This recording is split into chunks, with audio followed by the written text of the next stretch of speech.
This is the Sports Show with Woody and Les, and he's Benjamin Hochman, sports columnist for the Denver Post. Was that the Cowsills or the Brady Bunch or whatever that you were in? Aren't you Donnie Bonifusco? Danny Bonaducci. I'm Danny Bonaducci. Why are you Danny Bonaducci? I don't know. I'm playing along with Woody. I have no idea what he's talking about. I do know he was the redhead wise-ass kid. Right. Yeah. Well, I do know that today with my hair, I kind of look like Mr. Cotter. You do? Yeah. Gabe Kaplan. Gabe Kaplan. Yeah. Welcome back, Cotter. Name a couple of famous people also in that show. Well, there's that guy from Pulp Fiction. He's pretty famous. John Travolta. Okay. John Travolta, yeah. Yeah, anybody else? Nope. I mean, I know the names: Lawrence Hilton Jacobs, of course, Ron Palillo, and rest in peace, the guy who played Juan Epstein, the Puerto Rican Jew. Yeah. Man, what was his name? Robert Hedaya, I think it was. Wow, you're good. Yeah. But my favorite part of that show was Horshack, played by Ron Palillo, who, when the teacher would ask a question, he would go, oh. That was I used to do that in school. Oh. I used to do that at school. I had no friends. Obviously, I over the Nothing's changed. That's right. Over the weekend, I gave some young people the starting lineups for the 56-57 World Series and the backups of the Milwaukee Braves and New York Yankees. And so now I can take him with me, and I go, and here's the entire starting lineup. Welcome back, Cotter. All right, let's get serious. Talk some sports here, all right? Why get serious? Yeah, what are you doing here, Les? All right, let me set it up, Talking and then Cotter. you guys can take it anywhere you want, okay? Let's talk some Deflategate.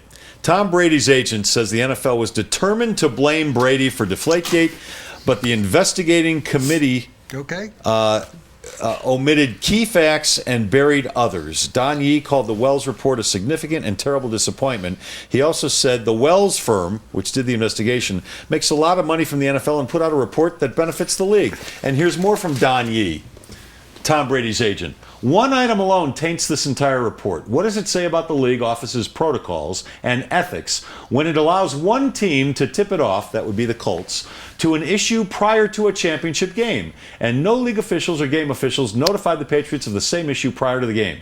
This suggests it may be more probable than not that the league cooperated with the Colts in perpetrating a sting operation.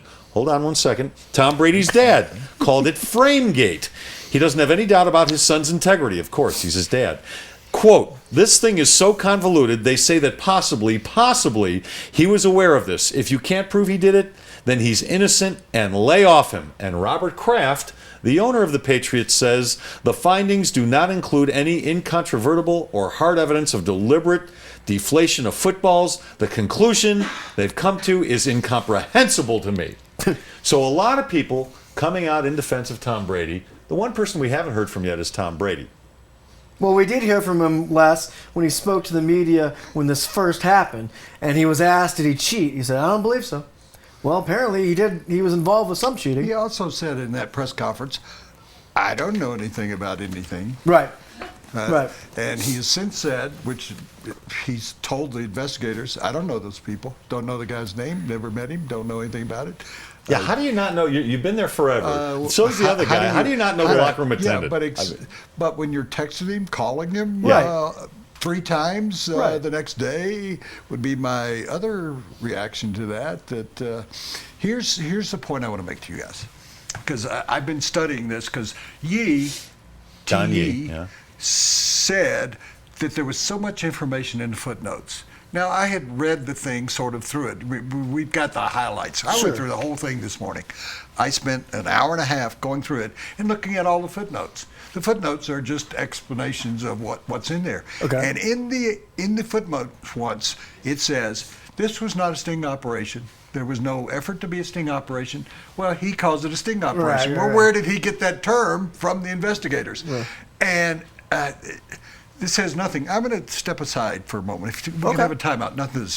How would you like it if Aaron Hernandez's attorneys had said, okay, well, he did this. He was there, but he wasn't. He didn't get a parking ticket. That's what now time in again. Right. They're deflecting. Okay. They're totally deflecting. Yeah, but here's the most important part I'm going to make today. And I said yesterday he should be suspended for a year. And there's been a lot of throwback and come can back imagine. to me all over Twitter and Boston radio stations, and boy, they can be. And we'll hear more about that later. They can be tough on. They can be tough on Boston athletes. Imagine how tough they are on media coming from Denver. Right. And so I've been on radio stations all over the country and everything, and I was just being truthful what I thought. And I've actually other people, Shannon Sharp, have said 4 games and stuff like that. But here's the most important thing that our side.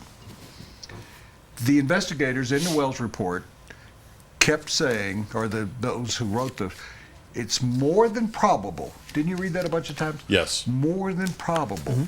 Here's the key thing about that you may not know. In the rules of integrity in the National Football League, it says you don't have to be proven guilty. It has to be more than probable. Yeah. So that's why I want everybody to know.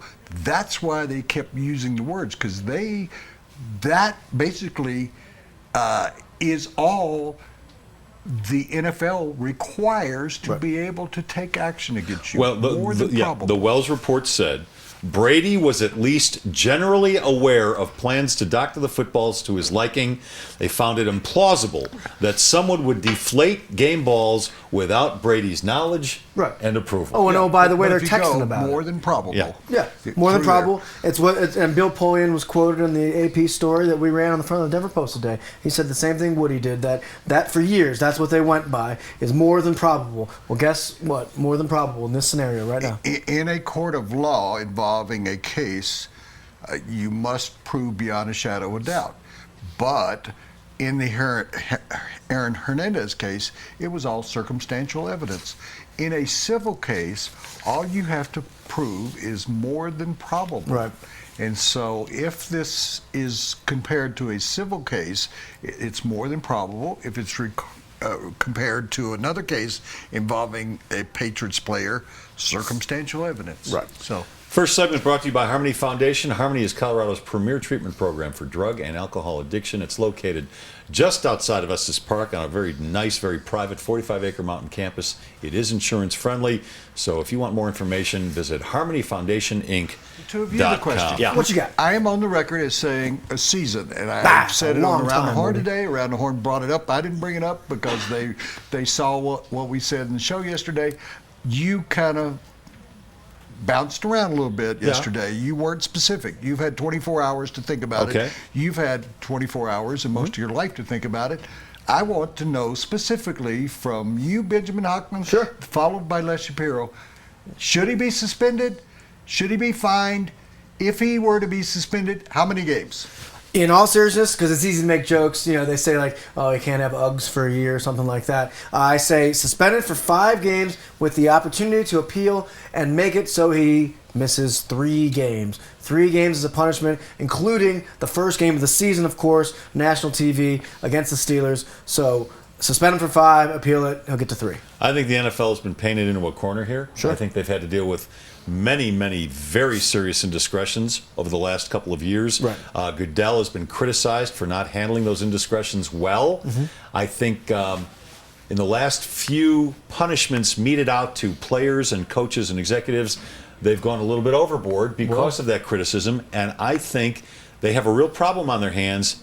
And if they don't suspend him for at least 4 games, I think the criticism leveled at the commissioner's office is going to be heavy once again. I think it's going to be around 4 games. He might appeal. He might knock it down to 2 or 3 games, but they have to do something here. There are a lot of people, and I also think the organization is going to be punished because of the track record of the organization. This can be looked upon as a lack of institutional control. It's not just Tom Brady, it's attendance in the locker room. It's ball boys. There are a number of people here who have had the fingers pointed at them for doing something, for lack of a better term, illegal or for circumventing the rules. I think they're going to get punished as an organization with a fine and maybe even the loss of a draft pick or 2. But let me throw this at you guys. No, I have a follow-up question. Okay. What do you got? I still have the podium. Okay. 4 and 5 is basically, and you think there'll be appeals and be brought back. Okay, so you're putting this in a category with the guy who smokes marijuana.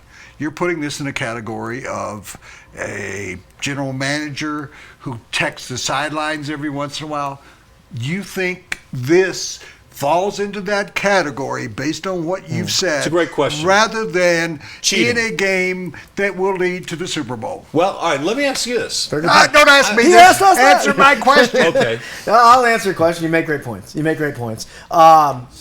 And maybe it was I just jumped to that answer, but I just wonder how much that affected that game. I wonder how many times he did it before. We don't have proof on that.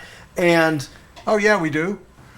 Did you read the text? They've been doing October it. 19th, it seems to me, Chicago Bears, October 19th. I have no doubt this has been going on forever. This is the way Tom Brady likes the maybe footballs. since he became the quarterback? Is it fair to say, and I'm dancing around your question because it's a good one. Well, don't dance around I'm a good dancer, though. You should see me at bar mitzvahs. Yeah, that's what I want Back to when do. I was a kid, not currently attend bar mitzvahs, is the idea of like he got caught. Is it He got possible? caught cheating. Right, but is it understood that every quarterback does this, or many quarterback does No, it? I don't think Do you so. think he's the rogue NFL quarterback who does this? I don't know, but he's the one who got caught. He got caught.